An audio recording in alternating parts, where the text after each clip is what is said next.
Hello friends, this is Harvinder Singh and welcome to the YouTube channel learn with Harvinder sir. और इस video में हम करेंगे पंजाबी कक्षा 10वीं साहित्यमाला पुस्तक में से वार्तक लेख जिसका नाम है मेरे बड़े वडेरे, जिसके लेखक है ज्ञानी गुरदेव सिंह। इसकी हिंदी ट्रांसलेशन।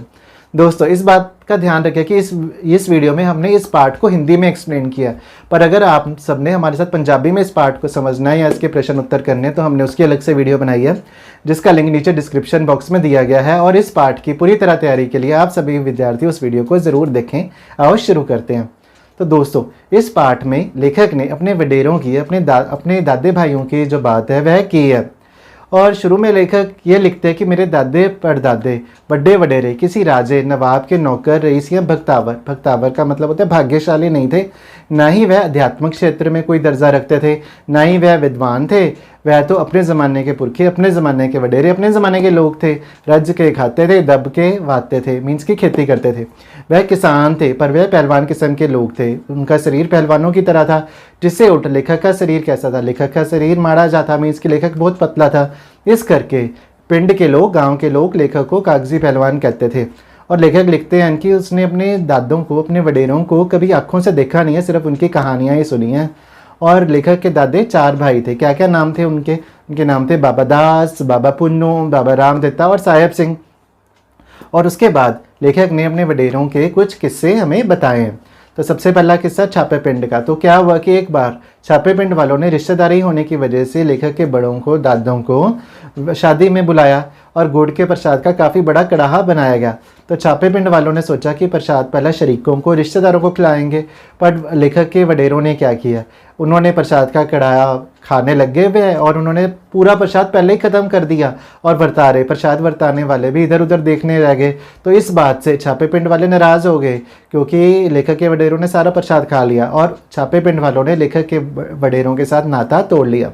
और उसके बाद लेखक लिखते हैं कि जब उसके बाद मेरी तरह थोड़ा खाने वाले आए तो छापे पिंड वालों के साथ थोड़ा मेल जोल है वह शुरू हुआ। तो दोस्तों, यह था एक किस्सा छापे पिंड वालों का। इसके बाद हमें दूसरा किस्सा बताया गया।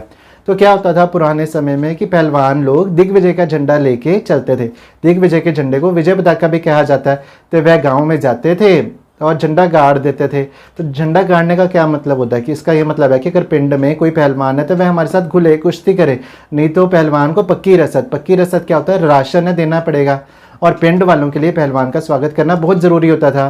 तो पहलवानों के साथ कौन कौन होता था? पहलवानों के साथ ढोल वाले भी होते थे और पहलवान के चेले भी होते थे।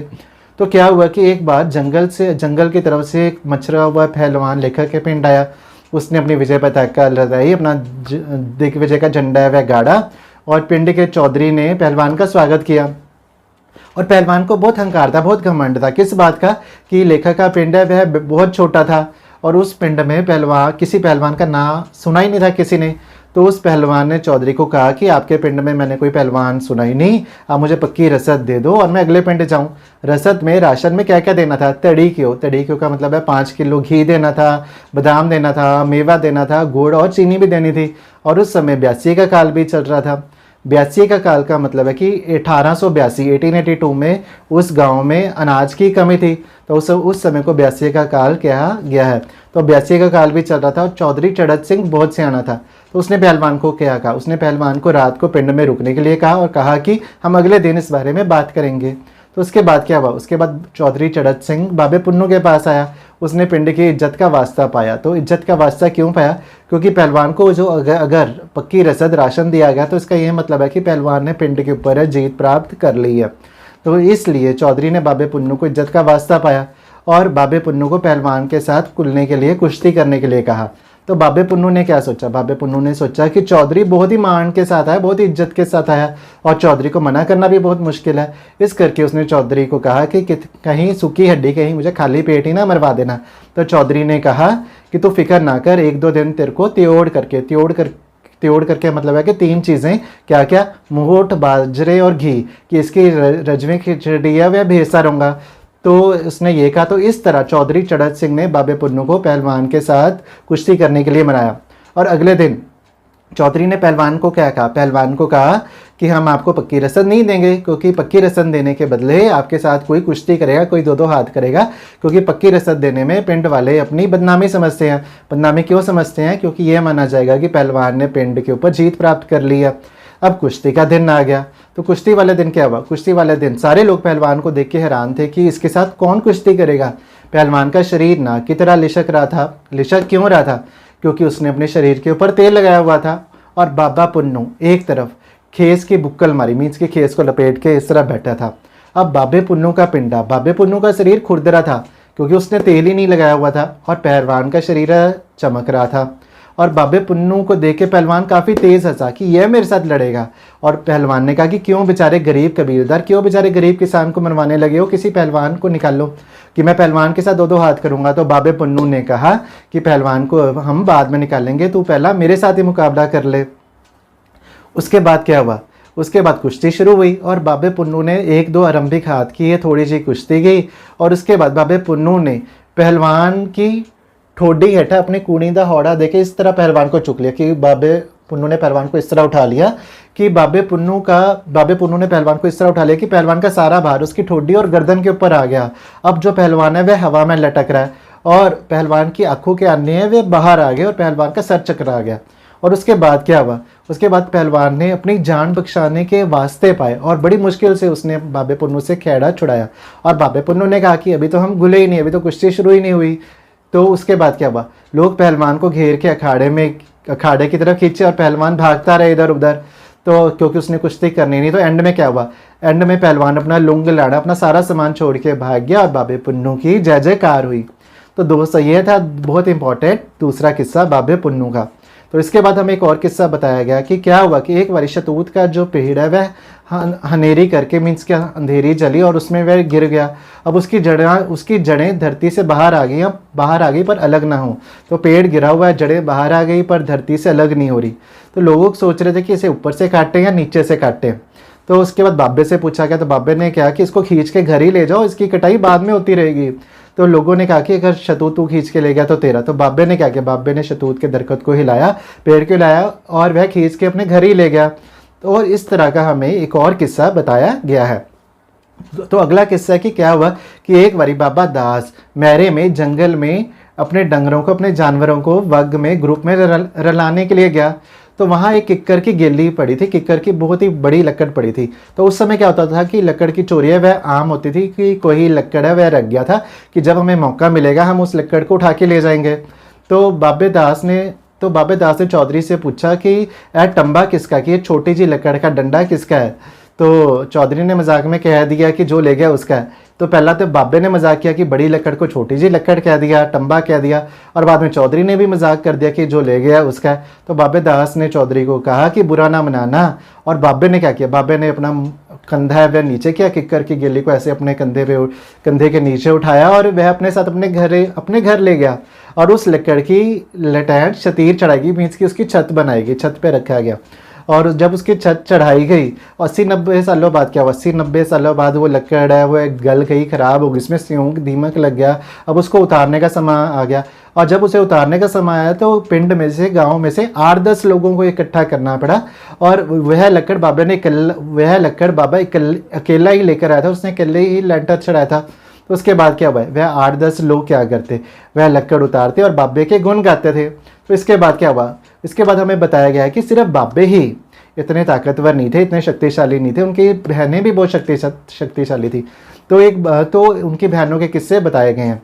तो क्या हुआ था कि एक बार घर के लोग हैं ज्वार के सिट्टे ढूंढ रहे थे। तो ज्वार के सिट्टे ढूंढना क्या होता है कि जो ज्वार की फोटो आप सबकी स्क्रीन के सामने आ रही है, तो इसका ऊपरला हिस्सा है वह तोड़ना और इसे चादर में डालना, तो इसे कहते हैं कि ज्वार का सिट्टा ढूंढना। तो घर के लोग हैं वह ज्वार का सिट्टा ढूंढ रहे थे और जो छोटी बहन है वह रोटी देने आई थी लोगों को, और वह सिट्टियां दी बननी पंड, वह चादर जिसमें वो तोड़ के डाले गए थे ज्वार के सिट्टे वह ले गई।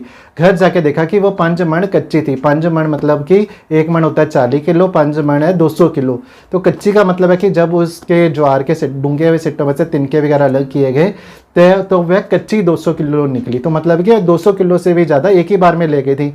और उसके बाद हमें दूसरी बहन का किस्सा बताया गया कि एक बार बाबों की दूसरी बहन जो कि चड़िक पिंड का नाम है, कि वहाँ उसकी शादी हुई थी, वह अपनी सास के साथ जा रही थी। तो रास्ते में उसने मुगदर देखा। तो मुगदर वह होता है जो पहलवान कसरत करने के लिए यूज़ करते हैं। तो उसकी फ़ोटो आप सबकी स्क्रीन के सामने है, वह आ रही है। तो क्या हुआ कि वह अपनी सास के साथ जा रही थी और कई लड़के हैं मुगदर को देख रहे थे। तो उसने अपनी सास से पूछा, बहन ने अपनी सास से पूछा कि अम्मा जी ये लड़के क्या कर रहे हैं। तो वो सास ने कहा कि ये जड़े बंदे ने मुगदर चुगदे पे नहीं है, मुगदर को उठा रहे हैं कि वो जो पिंड का पहलवान है वह बहुत शक्तिशाली है, बहुत ताकतवर है कि उसके अलावा कोई भी मुगदर को उठा नहीं सकता। अब बहन ने क्या किया, बहन ने मुगदर को उठाया और कहा कि अम्मा जी इसको मुगदर कहते हैं। तो उसने मुगदर को फेंक दिया। अब 4-5 लोग उसे उठाने के लिए आए जो बाबू की बहन ने अकेले ही उठा के फेंका था। और अगले दिन क्या हुआ, अगले दिन भी इसी तरह वह सास के साथ जा रही थी, उसने मुगदर देखा, उसने मुगदर को फेंक दिया और अगले खोली की, अगले मकान की जो कंध है, दीवार है, वह टह गई, गिर गई। तो पहलवान को इस बात का पता चला कि बाबू की बहन ने उसके मुगदर को उठा के फेंक दिया। और उसने, पहलवान ने बाबू की बहन को थाली में 101 रुपये दिए और त्योड़ दिया। त्योड़ का मतलब है 3 कपड़े के कौन कौन से, सलवार कमीज़ और चुन्नी दी।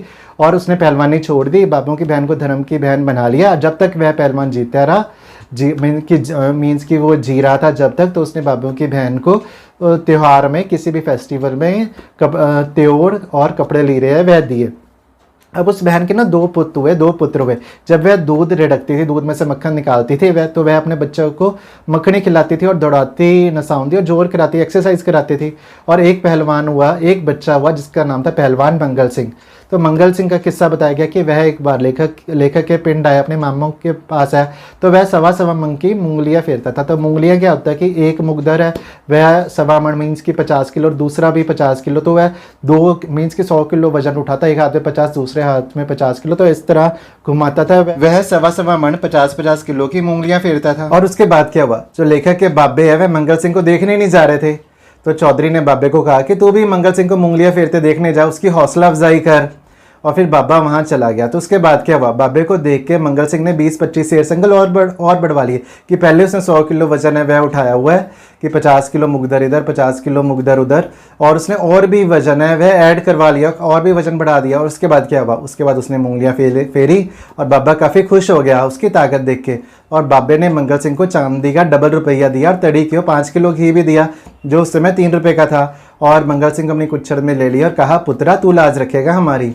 और इसके बाद लेखक लिखते हैं कि छोटे होते जितना डर उसको देवों और राक्षसों की कहानी सुन के लगता था, उतना ही डर अपने वडेरों की बातें सुन के लगता है। और लेखक को ये ख्याल आता है कि कहीं उसके बाबे भी, उसके वडेरे भी देव दानव तो नहीं थे। और एंड में लेखक ये लिखते हैं कि पुराने पंजाब के लोगों के बल की गुमी हुई इतनी प्रमाणिक तस्वीर कैसे छुपा के रखी जा सकती थी। इसलिए लेखक ने यह तस्वीर हमारे सामने है वह हाजिर की है, इस कहानी को, इस वार्तक को हमारे सामने पेश किया है। तो दोस्तों ये थी वार्तक मेरे वड्डे वडेरे। मुझे पूरी उम्मीद है कि आप सबको ये वार्तक बहुत ही अच्छी तरह समझ आ गई होगी।